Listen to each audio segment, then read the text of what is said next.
परिचय। बच्चों बताओ कि कक्षा में कितने छात्र हैं? 35 हैं सर। बहुत अच्छे। और इनमें से कितने छात्रों की लंबाई 3 फीट से ज्यादा है? ऐसे 5 छात्र हैं सर। और इनमें से कितनी लड़कियां हैं? ओह, बहुत सी लड़कियां हैं सर। क्या तुम जानते हो कि मैं ये प्रश्न क्यों पूछ रहा हूं? नहीं सर। मैं आपकी कक्षा के आंकड़े ले रहा हूं। आंकड़े? वो क्या होते हैं सर? अच्छा चलो, आज हम अपने इस अध्याय में आंकड़ों के बारे में विस्तार से चर्चा करेंगे। उद्देश्य। इस पाठ के अंत में आप निम्न करने में सक्षम हो जाएंगे: आंकड़ों को परिभाषित करना, सांख्यिकी को परिभाषित करना, दंड आलेख, आयत चित्र और बारंबारता बहुभुज बनाना, माध्य, माध्यक और बहुलक को परिभाषित करना, माध्य, माध्यक और बहुलक की गणना करना।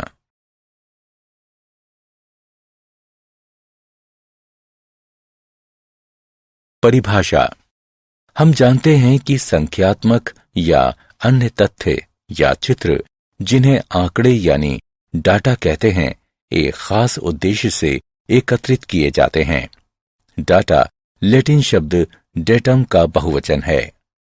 स्टैटिस्टिक्स शब्द लैटिन शब्द स्टेटस से बना है, जिसका अर्थ एक राजनैतिक राज्य होता है। सांख्यिकी का काम आंकड़ों का संग्रह करना है, संगठित करना, विश्लेषित करना और निर्वचन करना।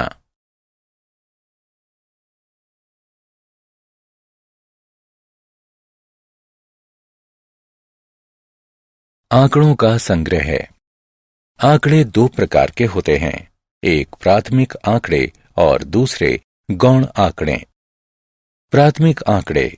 जब अन्वेषक ने अपने दिमाग में एक निश्चित उद्देश्य रखकर सूचनाओं को एकत्रित किया हो, तो इस प्रकार एकत्रित किए गए आंकड़ों को प्राथमिक आंकड़े कहा जाता है। गौण आंकड़े। जब किसी स्रोत से, जिसमें सूचनाएं पहले से ही एकत्रित हैं, आंकड़े प्राप्त किए गए हों, तो उन आंकड़ों को गौण आंकड़े कहा जाता है। इस प्रकार के आंकड़े का प्रयोग, जिसे किसी और ने इन्हें अन्य संदर्भ में एकत्रित किया है, यह सुनिश्चित करने के बाद ही कि ये स्रोत विश्वसनीय है, काफी सावधानी के साथ करना चाहिए।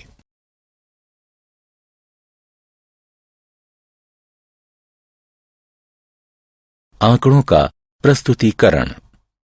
आंकड़ों का संग्रह करने के बाद अन्वेषक को इन आंकड़ों को ऐसे रूप में प्रस्तुत करने की विधियों को ज्ञात करना होता है जो अर्थपूर्ण हो और सरलता से समझी जा सकती हों। आइए अब कुछ उदाहरणों को देखें जो आंकड़ों को प्रस्तुत करने की विभिन्न विधियों को दर्शाते हैं। संख्याओं को देखो। ये संख्याएं विज्ञान विषय में 10 छात्रों द्वारा प्राप्त किए गए अंक हैं। आंकड़ों के इस रूप को यथा प्राप्त आंकड़े कहते हैं। छात्रों द्वारा प्राप्त न्यूनतम अंक 25 है और छात्रों द्वारा प्राप्त अधिकतम अंक 95 है। यदि हम इन संख्याओं को आरोही या अवरोही क्रम में लिखते हैं, तो हमारे लिए अधिकतम अंक और न्यूनतम अंक ज्ञात करने में आसानी होगी। आंकड़ों को आरोही क्रम या अवरोही क्रम में लिखने पर काफी समय लग सकता है, विशेष रूप से तब जबकि प्रयोग में प्रेक्षणों की संख्या अधिक हो, जैसा कि अगले उदाहरण में आप देख सकते हैं। अतः यह आरोही क्रम है। अब हम स्पष्ट रूप से देख सकते हैं कि न्यूनतम अंक 25 है और अधिकतम अंक 95 है। आंकड़ों के अधिकतम और न्यूनतम मानों के बीच के अंतर को आंकड़ों का परिसर कहा जाता है। अतः इस उदाहरण में परिसर 95 घटा 25 बराबर 70 है।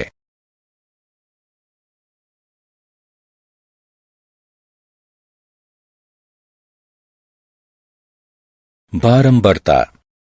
इन संख्याओं को देखिए, ये 20 छात्रों द्वारा विज्ञान विषय में प्राप्त अंक हैं। इसमें अधिकतम अंक 10 है। हम देख सकते हैं कि 2 छात्रों ने 10 अंक प्राप्त किए हैं, अतः 10 की बारंबारता 2 है। एक निश्चित अंक प्राप्त करने वाले विद्यार्थियों की संख्या को इस अंक की बारंबारता कहा जाता है। हम इस आंकड़े को ज्यादा आसानी से समझने के लिए एक सारणी में लिखते हैं। ये अंक हैं और ये बारंबारताएं हैं। इस सारणी को अवर्गीकृत बारंबारता बंटन सारणी या केवल बारंबारता बंटन सारणी कहा जाता है।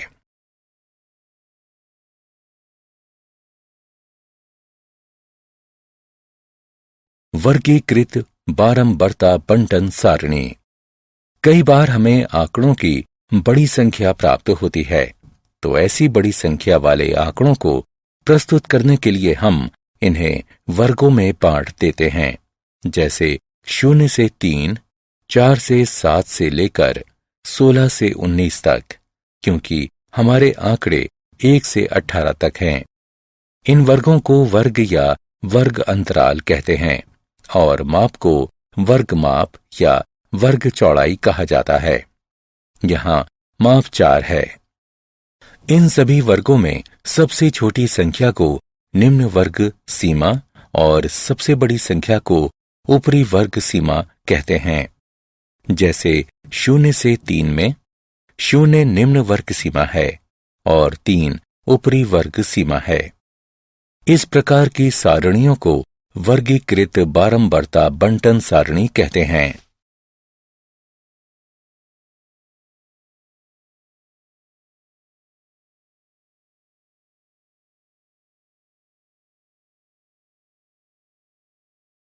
आंकड़ों का आलेखीय निरूपण। जब आंकड़ों को सीखने वालों के सामने चित्रात्मक या आलेखीय रूप में निरूपित किया जाता है, तो यह निरूपण को ज्यादा दर्शनीय और समझने योग्य बनाता है। आंकड़ों को आलेखीय रूप में निरूपित करने के कई प्रकार हैं। दंड आलेख, एक समान चौड़ाई और परिवर्ती चौड़ाइयों वाले आयत चित्र और बारंबारता बहुभुज। आइए इनके बारे में एक एक करके जानें। दंड आलेख। हम जानते हैं कि दंड आलेख आंकड़ों का एक चित्रीय निरूपण होता है, जिसमें प्रायः एक अक्ष, मान लीजिए एक्स अक्ष पर एक चर को प्रकट करने वाले एक समान चौड़ाई के दंड खींचे जाते हैं, जिनके बीच में बराबर बराबर दूरियां छोड़ी जाती हैं। चर के मान दूसरे अक्ष, मान लीजिए वाई अक्ष पर दिखाए जाते हैं और दंडों की ऊंचाइयां चर के मानों पर निर्भर करती हैं। आइए अब हम निम्नलिखित उदाहरण लेकर इनका पुनर्विलोकन करें कि एक दंड आलेख किस प्रकार बनाया जाता है। यह नीना द्वारा पिछले हफ्ते खाई गई चॉकलेटों की संख्या बताता है। क्या आप बता सकते हैं कि किस दिन उसने सबसे अधिक चॉकलेट खाई थी? हम देख सकते हैं कि बृहस्पतिवार को उसने सबसे अधिक चॉकलेट खाई।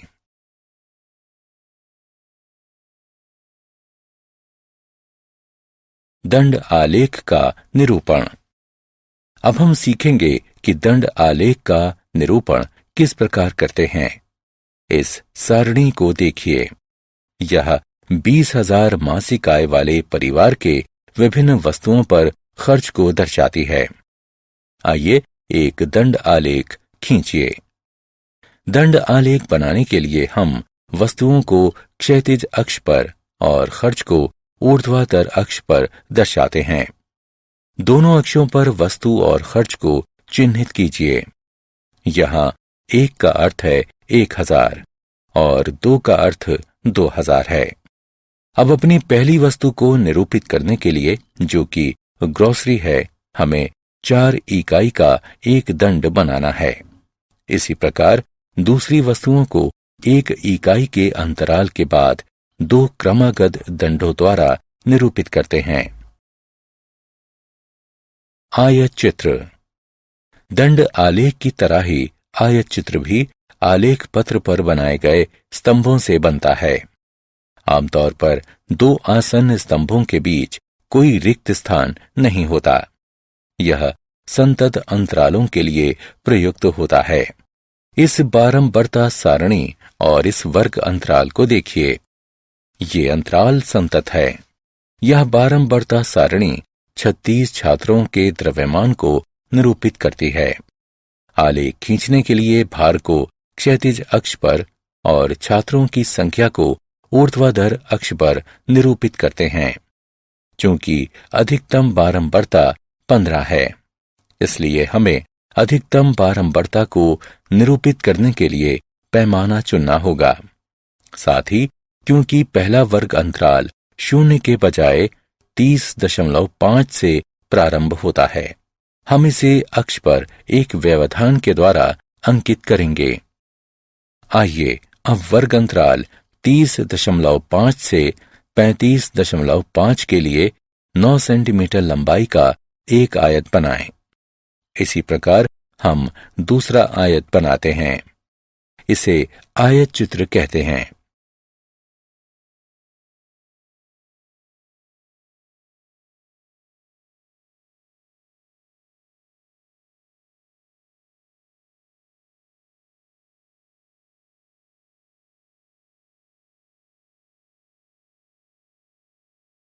बारंबारता बहुभुज।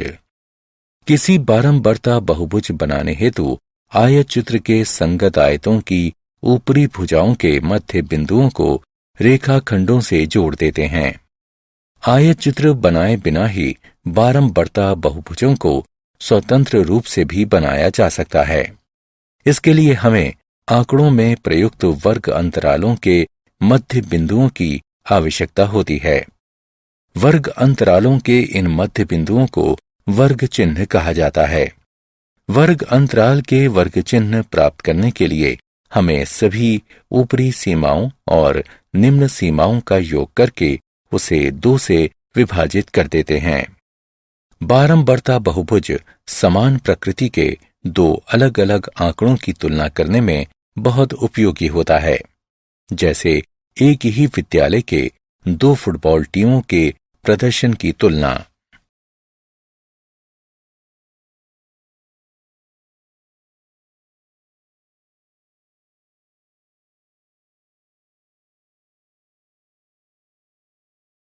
केंद्रीय प्रवृत्ति के माप। केंद्रीय प्रवृत्ति का आशय आंकड़ों के माध्य या किसी खास मान से होता है और इसका मापन माध्य, माध्यक और बहुलक से किया जाता है। आइए एक एक कर इनके बारे में जानें। माध्य। अनेक प्रेक्षणों का माध्य या औसत सभी प्रेक्षणों के मानों के योग को प्रेक्षणों की कुल संख्या से भाग देने पर प्राप्त होता है। इसे इस चिन्ह जिसे x बार पढ़ा जाता है, इससे प्रकट किया जाता है। माध्यक। माध्यक दिए हुए प्रेक्षणों में वह मान होता है जो इसे ठीक ठीक 2 भागों में विभक्त कर देता है। जब प्रेक्षणों की संख्या n विषम होती है, तब माध्यक n/1/2वें प्रेक्षण का मान होता है।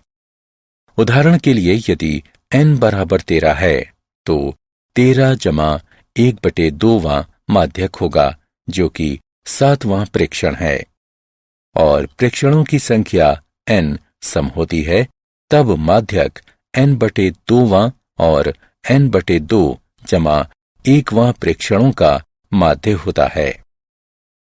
उदाहरण के लिए यदि n बराबर 16 हो, तो 16/2वां और 16/2 1वें प्रेक्षणों के मानों का माध्य अर्थात 8वें और 9वें प्रेक्षणों के मानों का माध्य ही माध्यक होगा। आखिरी माप बहुलक है। बहुलक प्रेक्षण का वह मान होता है जो बार बार घटित होता रहता है, अर्थात अधिकतम बारंबारता वाले प्रेक्षण को बहुलक कहा जाता है।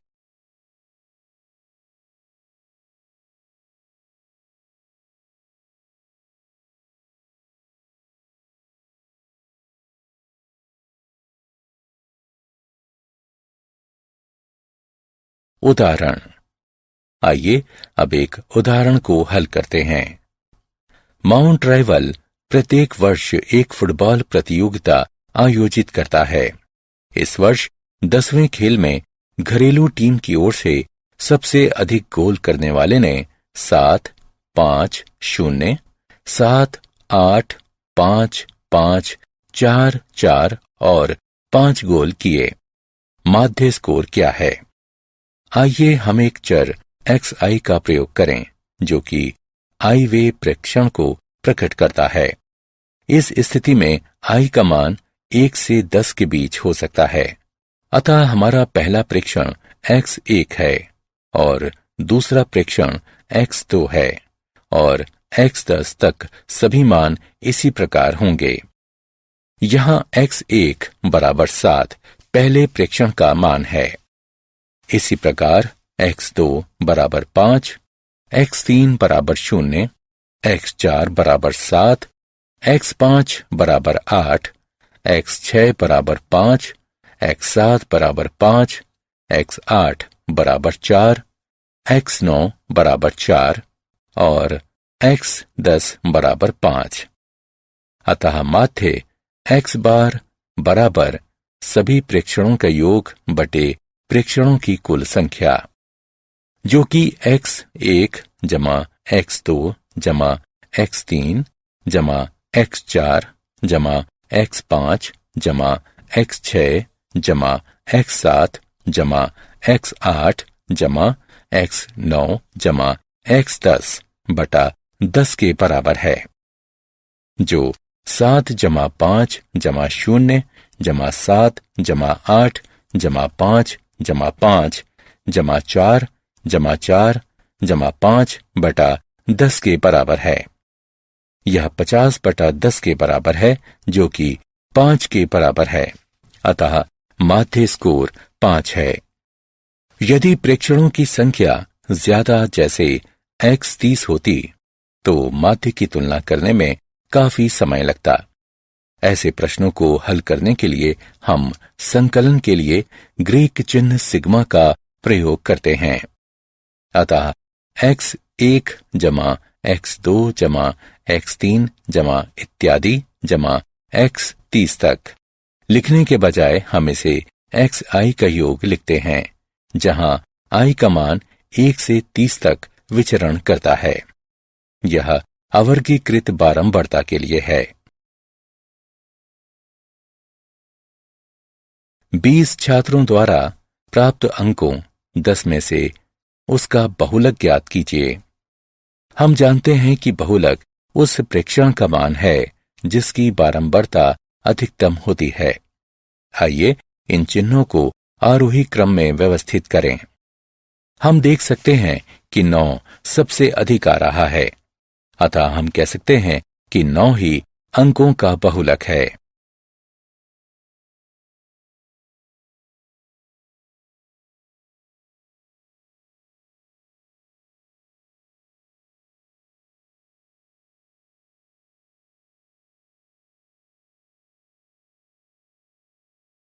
क्या आप जानते हैं, स्टेटिस्टिक्स शब्द लैटिन के स्टेटस या इटालियन शब्द स्टेटिस्टा से आया है।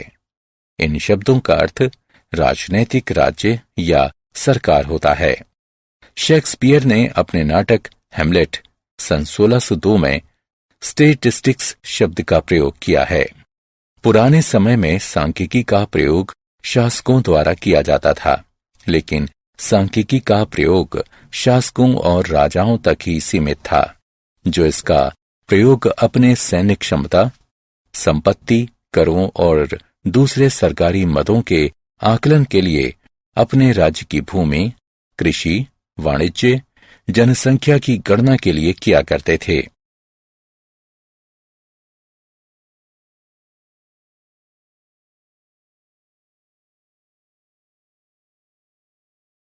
सारांश। आइए हमने जो कुछ सीखा है उसे संक्षेप में दोहराएं। एक निश्चित उद्देश्य से एकत्रित किए गए तथ्यों और अंकों को आंकड़ा कहते हैं। सांख्यिकी अध्ययन का वह क्षेत्र है जिसमें आंकड़ों के प्रति प्रस्तुतिकरण, विश्लेषण तथा निर्वचन पर विचार किया जाता है। अवर्गीकृत आंकड़ों की केंद्रीय प्रवृत्ति की 3 माप हैं। माध्य, प्रेक्षणों के सभी मानों के योग को प्रेक्षणों की कुल संख्या से भाग देने पर माध्य प्राप्त हो जाता है। इसमें x प्रकट किया जाता है। माध्यक, माध्यक सबसे मध्य वाले प्रेक्षण का मान होता है।